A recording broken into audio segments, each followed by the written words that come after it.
A rift escalated this week between the White House and Israeli Prime Minister Benjamin Netanyahu over his planned address to Congress next Tuesday.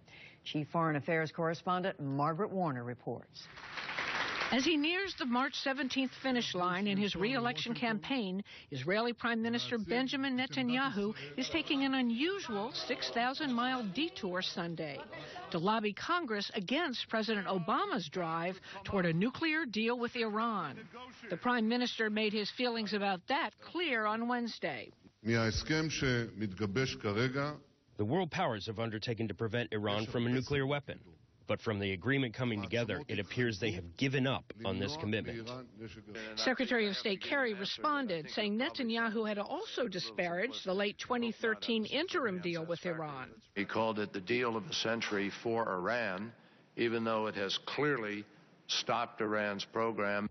What angers the administration is not the substance of Netanyahu's criticism. It's where and when it will be delivered, here before a joint session of Congress on Tuesday, and how the visit came about.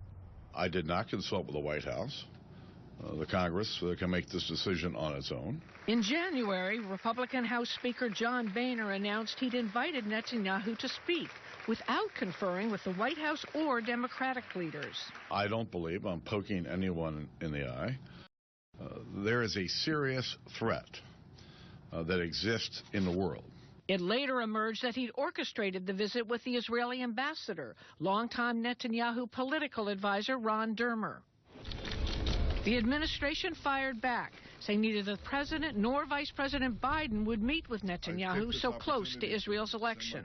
That politicizes foreign policy in this country in a way that it shouldn't be politicized. Independent Vermont Senator Bernie Sanders, who caucuses with Democrats, plans to boycott the speech. He faults Boehner for playing politics with a sensitive security issue that divides Congress on how to curb Iran's nuclear program. What about Prime Minister Netanyahu? Did he cross the line here? The answer is yes. I don't think it's a good idea for the Speaker to bring the Prime Minister of Israel to come to the floor of the Congress to trash the President of the United States. And I don't want to see the United States Congress being used as a prop for a political candidate.